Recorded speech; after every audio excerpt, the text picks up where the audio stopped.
Still thinking. There we go. There. Okay.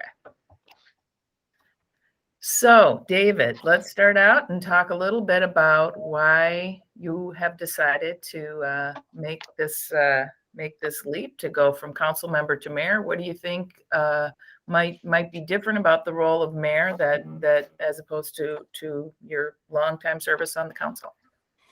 Well, I've watched the mayor and other mayors, and it is different. And I'm ready to make that difference. It's good to grow, and I've been watching and growing for a while, and I think I'm ready. It's a big responsibility to be mayor of Dubuque, and as I said before, it's really not a beginner position. And I'm glad that I've taken 14 years to finally offer my services to the citizens. I'm convinced that we can continue this momentum and being a thriving community, and that's more in many ways, right? We want to be economically strong, and of course keep that beautiful quality about Dubuque, and that's in many ways, not just physical beauty, but there is a community. Every one of our neighborhoods has a beauty about it. There's a beauty that we have on the council where we can talk to each other and disagree respectfully. There's a beautifulness about this entire community that I would like to continue, and I think I can do it. I care deeply about the city. We've loved it ever since we've gotten here in the mid-'80s. We've gotten our children grown and flown, and some are, of course, still here because Dubuque has a stickiness about it. People love to come back. There's something that if they go away, they absolutely take part of Dubuque with them, and it improves their life. So I'm ready to be.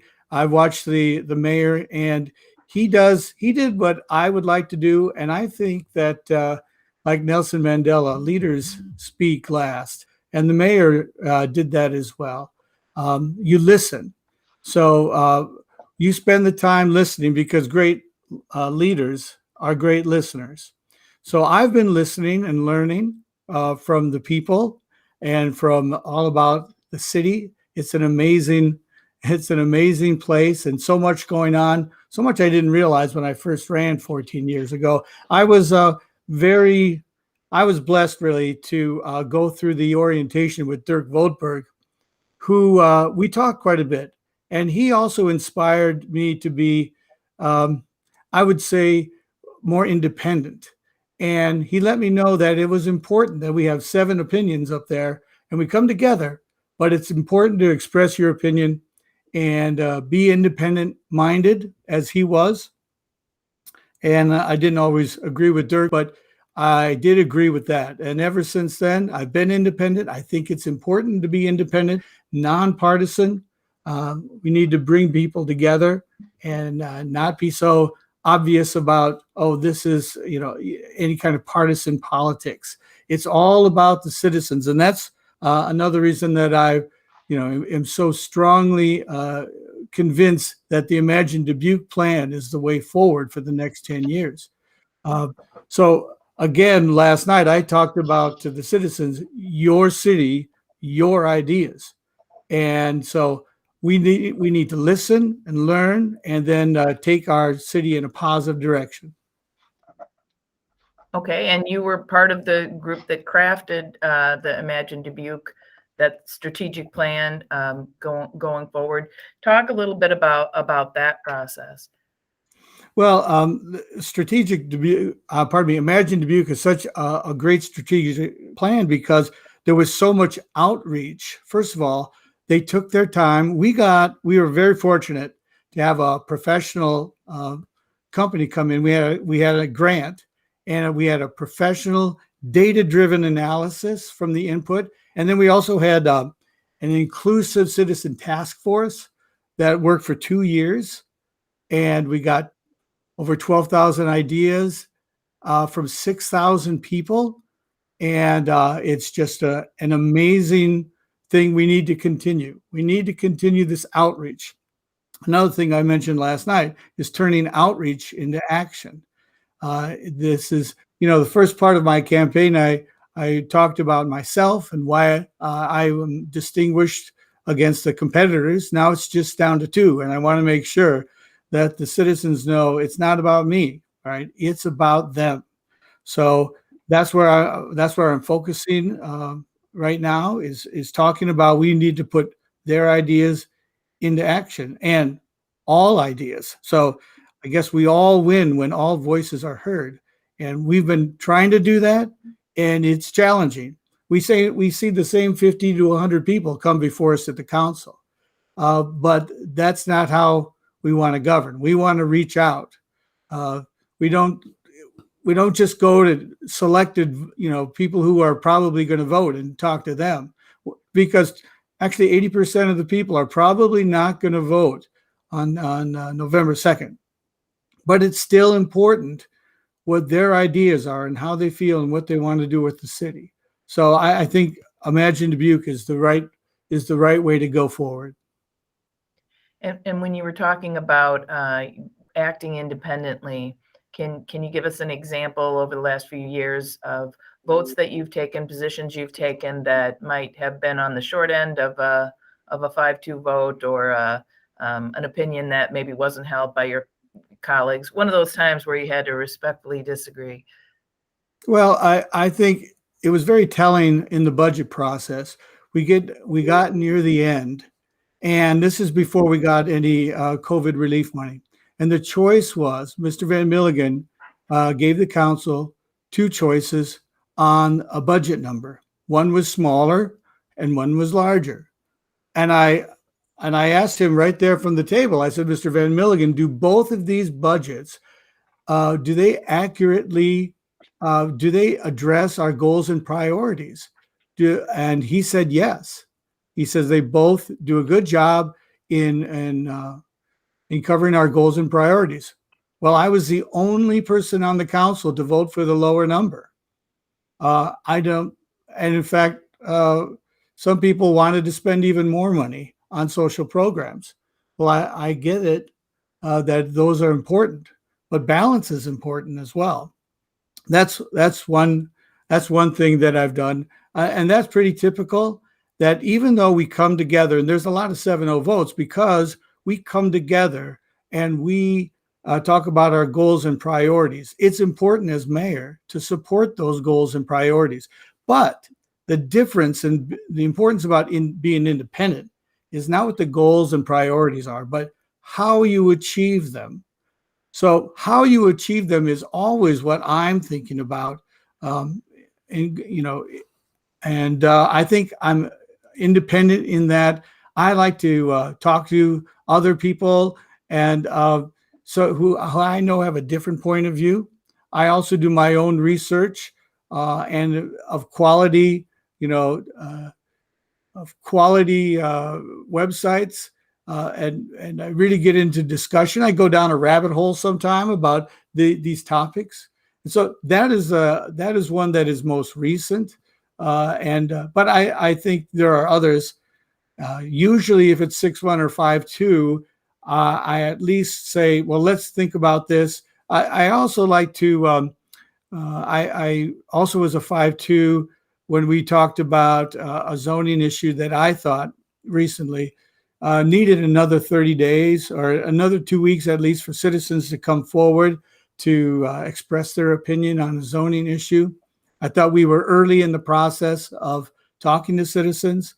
And we took those 2 weeks and we got more discussion from citizens who agreed finally that, yes, this is a good idea to do the zoning. And so then we passed the zoning, right there with and did 2 more readings there. But you got to speak up for citizens and you got to ask questions. The other thing is I ask questions that I know we get the information from the city manager and the staff, but sometimes I ask questions out loud so that citizens know why we're doing something. Not that we know better, but that they need to hear it themselves. So I do like to ask questions that, again, we know on the council but I think they need to be addressed so that the citizens can hear them. Was the zoning issue you're referring to the one related to the Dream Center, or was it a different issue? Well, that was a different issue, but the Dream Center was another issue. Again, the Dream Center points out the fact that we have competing goals and priorities. Historic preservation is huge for Dubuque. It's really the heart of who we are, is our heritage, and we want to preserve, protect, and even activate our historical assets.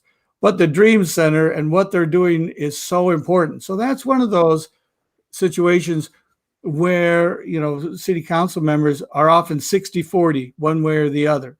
And it's really important to get together and think about this. But you're right, the Dream Center was one that I also wanted to wait a couple of weeks to get more conversation and more buy-in from all the stakeholders. Which issue was it that you were referring to? There was an issue out on the west end where there was a zoning. There was an area that was going to be a gated community. I don't know if you remember that, but there's actually a gate across the road, and some of the nearby residents had some questions, and they had some concerns, and they would like them addressed. And so I thought another 2 weeks to really get together with the construction and the neighbors was a good idea. Okay, I'll let one of my colleagues jump in here. David, you mentioned that being a mayor is different than being a council member, and I think I agree with that. I know you talked about listening, but in what other areas do you feel that being mayor is different than being just one of the other 7 council members? I think the mayor has to be kind of, it's great to be nice to everybody, but you've got to have a little edge as the mayor and say that we're going this way. And you also have to support the council members. And so that's different than having your own individual opinion. So we support each other, but the mayor has to have a little cutting edge. It's almost like an icebreaker leading the way through the Arctic. So that's one thing that the mayor has to do. He has to have perspective. He has to have a viewpoint. My viewpoint is from the citizens. So it's different that way. You have to represent the city. The mayor of Dubuque, you stand up, and the way you are, it's to visitors or to folks when you travel out of town and represent the city of Dubuque, you are the embodiment of the people of Dubuque. You have to remember that and act accordingly. So that's very important. I've been in the limelight as a performer and as an educator and on the council for a long time. You have to be used to that. You have to be confident. You have to know what you're doing. It's not about you. You are representative very often of the citizens of Dubuque. So that I think is different and important. I will clear my calendar. I'm able to do that now for the citizens of Dubuque. Before I didn't run for mayor, one reason was that I had a very tight schedule, and the educational institution I was at said, we come first always. So that, they gave me notice, and I didn't think I could serve the citizens as well as Mayor Buell, who was absolutely able to be there when it's necessary. I remember sometimes it's like, tomorrow, we need you to do this, and at this time. And that's what you need to do, be willing to do it. And I am willing to do it. And so those are some things that are different about being mayor. But to me, that's really important, that you are representative of the people of Dubuque. And I take that very seriously. So following on that theme of being on the edge, oftentimes the citizens of the community kind of take their lead from the opinions of the mayor. And I know that both you and your opponent support the Five Flags referendum going to a vote, and knowing that you also talk about being a fiscally conservative candidate, beyond supporting it going to vote, I'm curious to where you stand with the Five Flags and what you feel the path forward should be on that facility. Well, I was the one in 2014 who kind of made a stink about why are we losing $700,000? Now, a lot of people don't like the word losing. Why is it short $700,000 a year, $800,000, $900,000? And can't we do better than that? So I was the one who initially brought up the question. It's been forever getting here because it's a difficult question. The Imagine Dubuque plan says citizens would like to repurpose Five Flags. So what that tells me is they want something there. They know that in the heart of, right there in Dubuque, downtown Dubuque, we need a draw and keep life going in that section of downtown. There's lots of businesses. And right now, Five Flags is doing the best it can to be open, to have activity. I really appreciate the last update where he was talking about getting folks there and getting businesses in the area with some customers who go to the event. So that's great. We need that. What is that going to be? Is it supposed to be a 6,500 seat, mega entertainment center, or is it better in a different way, repurposed for a smaller, maybe a mid-sized venue with some other civic duties attached? So this is difficult. I mean, I do want something there that's positive for the city. I mean, I can guess, talking to people, I can guess what might happen, but I don't want to weigh in on one thing or the other. I truly support what the citizens want to do. Let's get that referendum in and give them all the facts. I mean, we've got a civic, we've got the Five Flags Commission with a unanimous vote to say, bring this to the citizens. And so we're going to do that. And I'm not going to stand in the way or try to make up their mind one way or the other. I'm going to say, here's all the facts. And I want you to really think about this. And then we're going to go for it. So I really think my purpose right now is to consider that we get all the facts to the citizens and we take their judgment and we go from there. I am open to I think, I studied this a lot as far as other cities. I mean, they have a lot of private investment. In Des Moines, their civic center is privately owned, but the city is engaged and they rent the facility for $1 a year or something. But it's not something that we would lose money on if we put it that way. Now, other council members would say we're investing this. We don't earn money on parks either and other kinds of amenities. And I get that. So anyway, that's where I stand on Five Flags. It's kind of a two-stage opinion. Well, do you think that, I mean, the amount that Five Flags costs the city, that the amount is too high, or do you think we really shouldn't be supporting Five Flags in that way at all? Oh no, I think we should be supporting Five Flags, and it's too large. Okay. Yes, it's a ton of money.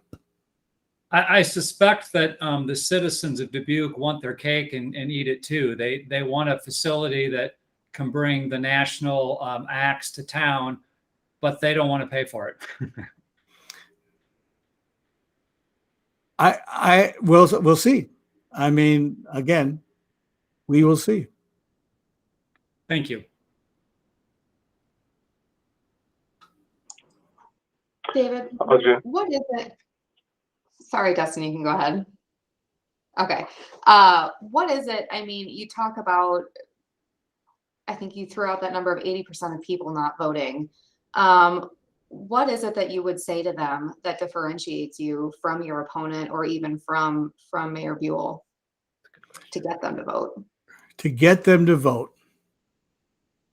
That's a big question, isn't it? I mean, as I told a League of Women Voters last night, voting is the voice of democracy. It's very important. We get their opinion and we get a vote.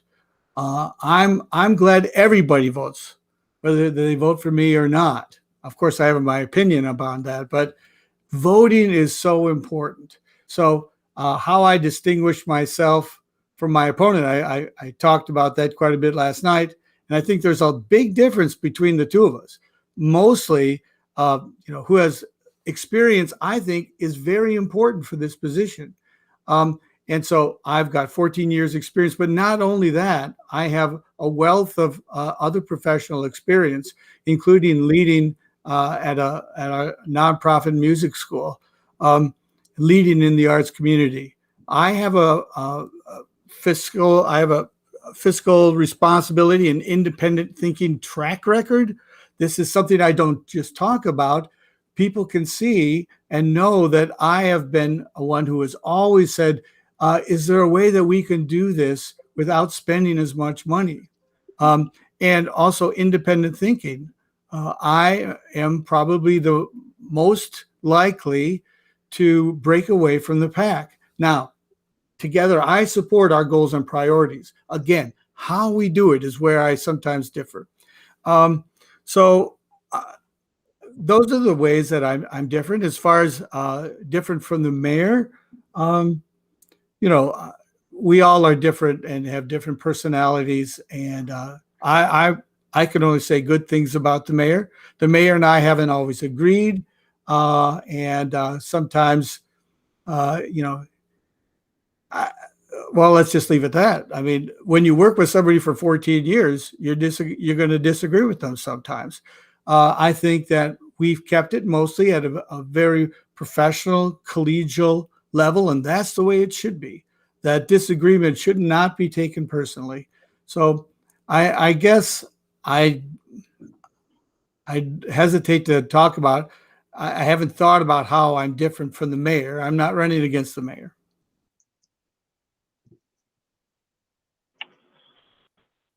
All right, I'll jump in here. So I'm just kind of curious about city manager and just kind of the culture among city employees. We reported a lot over past several years. There's been some high-profile lawsuits alleging things like discrimination. There obviously was a push not too long ago over whether or not the city manager should keep his job, and a lot of the basis there was some things that they're hearing and seeing regarding kind of the culture with the employees and such. I guess I'm curious, David, what your assessment is of not just the city manager, but also just kind of that overall culture that we have among the city employees. Well, I thought that was a really tough experience.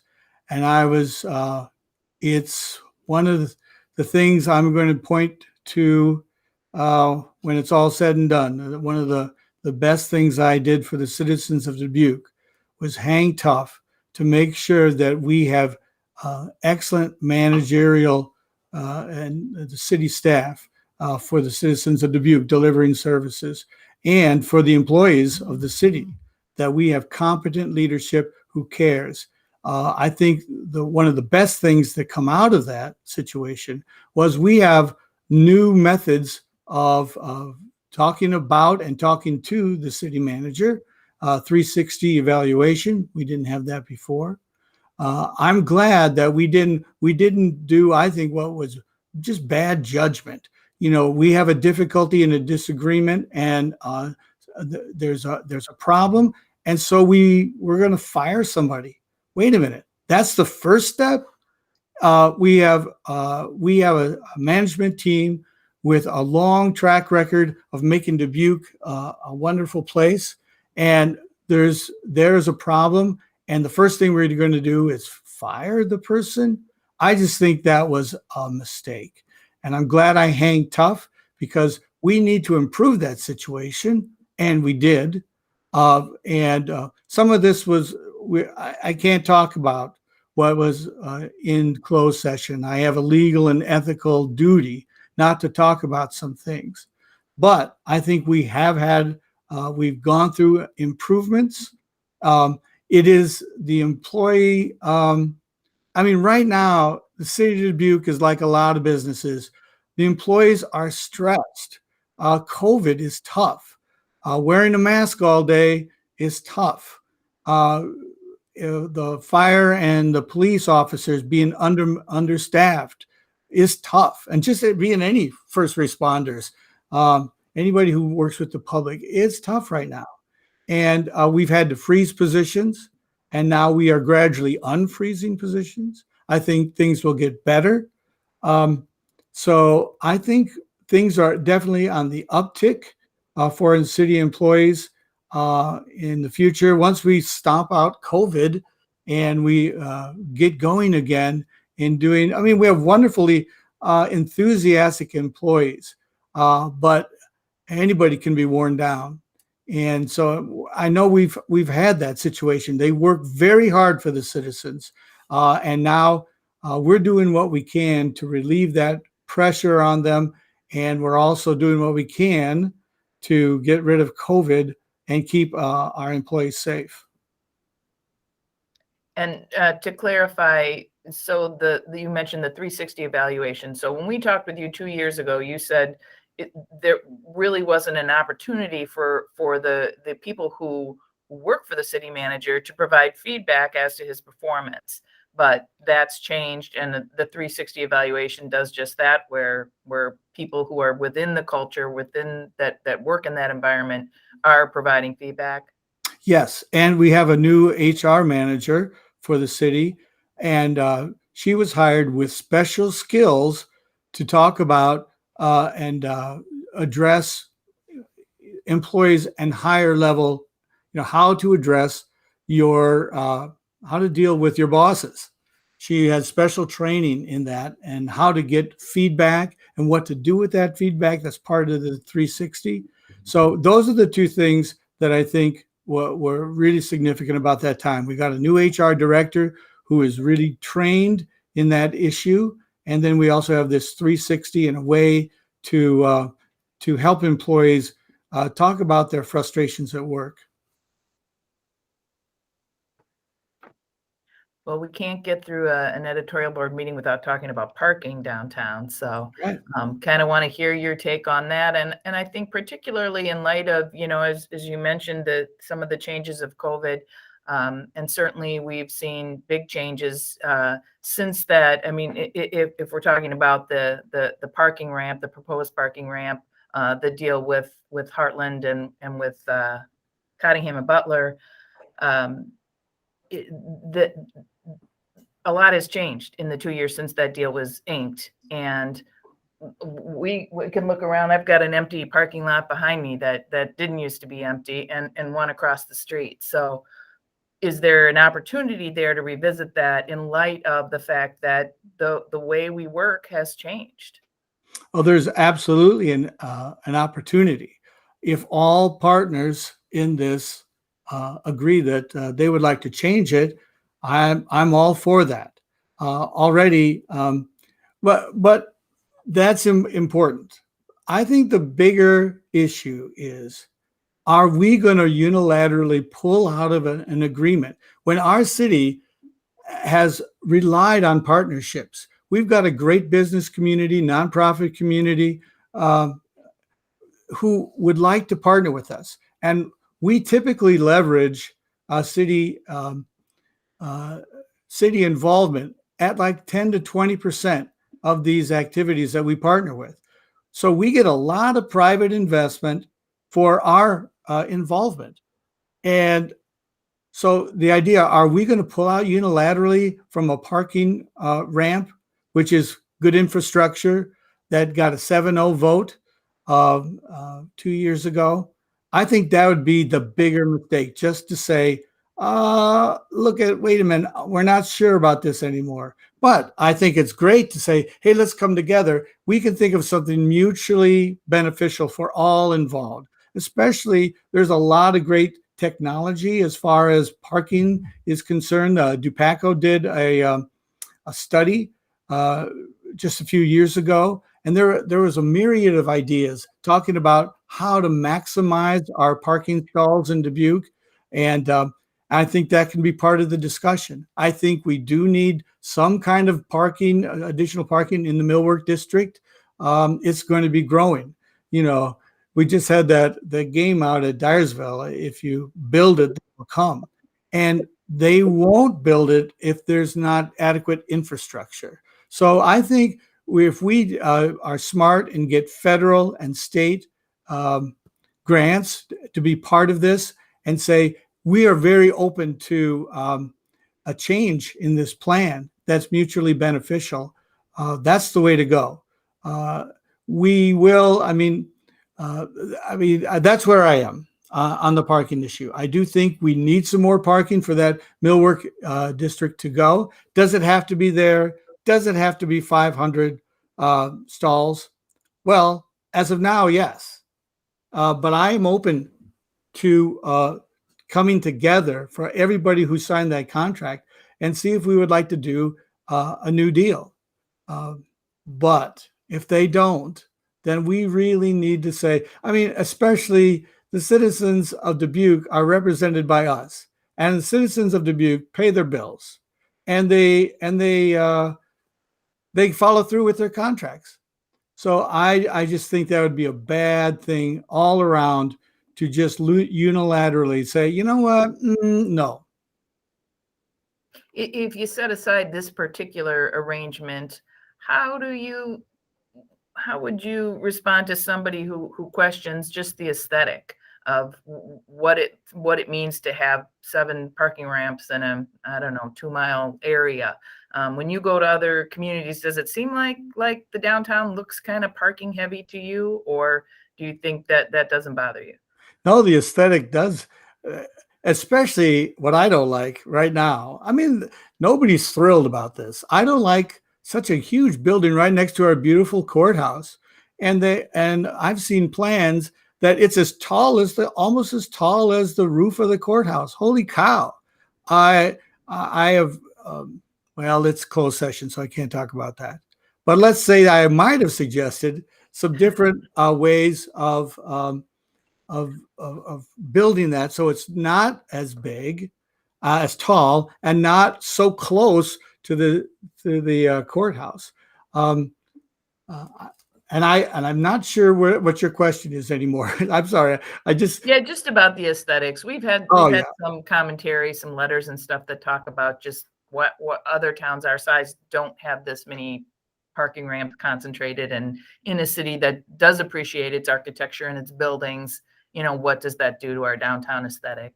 Right. And I do think we can make the building look as acceptable as possible. It is a parking building, but I think we've done better with our parking facilities as far as looks are concerned.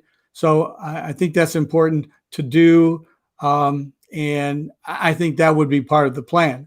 First you make the agreement and then you say, well, what's the design? And then what's it going to look like? It's got to fit in. And again, the Hendricks building itself, we want to stay there, of course.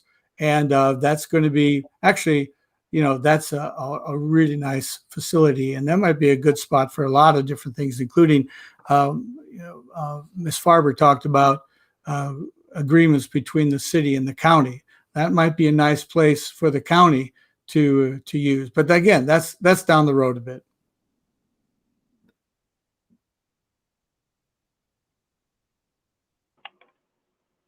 David, you talked about, and I think I've shown, in your track record over the years of being fairly fiscally conservative. You mentioned, the budget most recently and so on, I guess, and getting back to, the importance of mayor and being in a leadership position like that. Are there, say, 3 priorities that you think the city ought to be investing in as much or more than they are today? In other words, I guess I would say is, in terms of investments in Dubuque, what would be your personal 3 priorities and how we should spend our funds? Right. Well, I guess my 3 priorities would all be private capital investment. And we can definitely leverage some big activities coming in.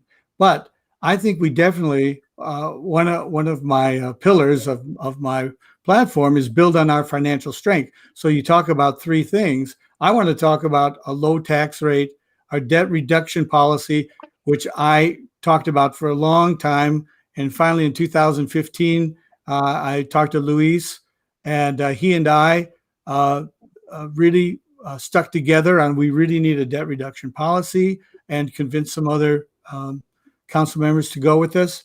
And then to do the reserve fund growth, because it's really important that Moody's knows what we're doing and appreciates what we're doing, and we get a good bond rating, because that fiscal stability and that fiscal strength stimulates capital investment. So I think the best thing we can do as far as projects is have a place, have a city that is inviting to invest in. I'm always, other than that, I'm really interested in infrastructure, especially in broadband. That is almost a utility anymore.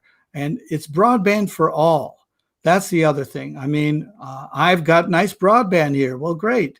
We want to spread that around. It is, especially during these COVID times, or it is the new day where we need to communicate from our homes in the best way possible. So broadband is very important. Infrastructure, especially in downtown, in our core. And we've been doing that, and I've been very impressed. And I talked about how when we first got here, even in the 80s, each neighborhood was taking care of it. There were homes in there taking care of themselves. I think we are all inspired by our downtown and what's going on in there, what's going on in the port, what's going on in the Millwork District. It's a point of pride. So that's where I would like to continue to stick our money. Also technological advancements. We're doing something with the traffic right now where we're timing out. Boy, I tell you, when I'm with the green lights, it's just a great day. And when something gets messed up with the lights, I'm kind of like, what is going on here? Am I back in the 70s or something? And so that's very appreciated. Those kind of infrastructure investments. I'm somebody who uses. I bike around a lot, and we walk, and so the bike and hike trails are also, I think, very important. And we're continuing to grow those. I mean, Dubuque is a tough place to bike. I keep reading about people getting hurt biking on the streets of Dubuque. Right now, for my wife and I to tandem bicycle, we have to put it on our car and then go on down to the B Branch or another bike place to get on. It's not safe enough to bike through the city of Dubuque. And I think we ought to encourage that with complete streets and investment in the infrastructure.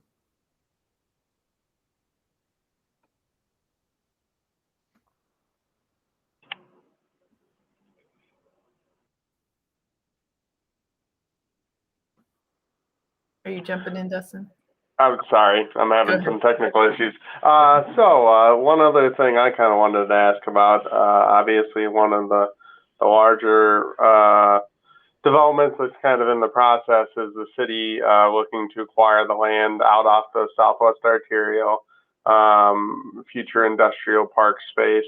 Whenever, I'm sure you hear this too, we certainly hear it, whenever the city looks at something like that, there's kind of the push and pull of kind of growth, growing our geographic boundaries, and then the folks who are like, why aren't we investing in, say, Kerper or, kind of other areas of the city that they view as being not as much, attention paid to.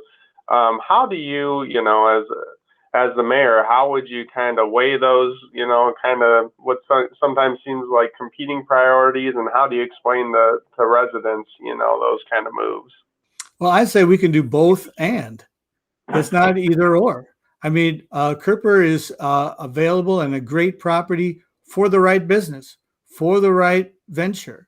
And then some of our other districts, like, we're investing out there in some property to get ready for industrial use. That's going to be great for some people. And all along the Southwest Arterial, which we're really excited for. I mean, we don't have we need to grow. I think we need to grow with more citizens. So we talk about infill, and we talk about getting citizens to move. We want people to live in our city limits. And then we've also increased our city limits, which brings in more people as well. The Southwest Arterial, we can't grow, obviously, to the east, and it's really tough up north because of the land. And so south and west is where we're going to grow. Now, this is smart growth, right? We're not just going to, just throw up a whole bunch of buildings and hope people come, right? So this is just a one step at a time, but we have to keep a step ahead. So this is 1 or 2 steps ahead of what's coming. So we have to offer a variety of land for new and existing businesses. So we have existing businesses who would like to expand, would love to stay in Dubuque, but they're going, I'm running out of space. What can we do? And while we have to have options, we have Kerper, which has its own advantages. And then we have new land, which will also have its advantages. So it really depends on attracting private capital, and we need to be ready to do it. I think we are doing that. So I guess my short answer is both and. That's what I would tell citizens. Well, our time is just about up here. Is there anything that we haven't asked you about that you wanted to be sure to hit on, David?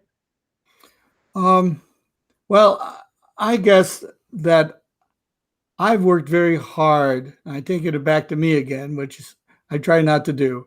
But I've worked very hard for the citizens of Dubuque to earn their votes. I'm not somebody who does a lot of just out and out campaigning. I haven't asked anybody for a dime of money. People want to give my campaign money because they want the best for the citizens of Dubuque. I don't ask people to put signs in their yard. They come and ask me if I could put a sign in their yard. It's just my philosophy of I kind of don't want to ask people for money and put them in that bind. So it's a different kind of, I would like to attract votes rather than extract votes from people. It's the way I've always been. Again, I think that's independent. I'm not a climbing the steps politician.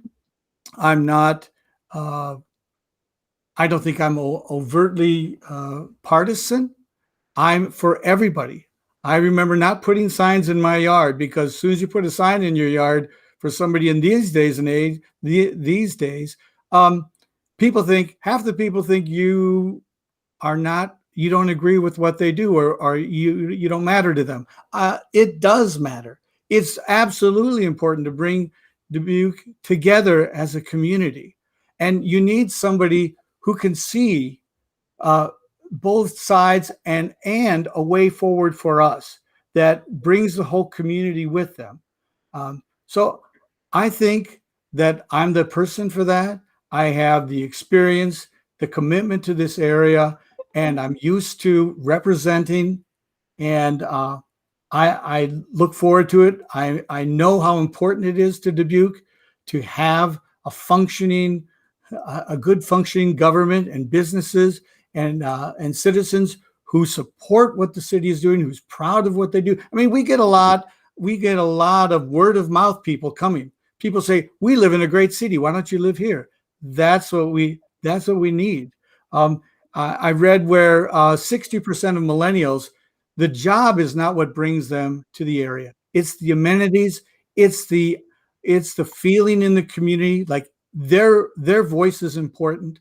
They're going to live a meaningful life in this community. All of that's very important to me.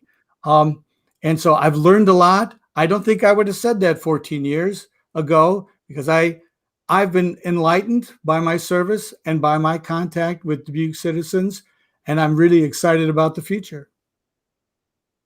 Great. Well, we really appreciate your time and your service. So good luck the rest of the way. And thanks for meeting with us today. Absolutely. And thank you very much for this opportunity. Take Thanks a care. lot. David. Thanks, David. Bye now.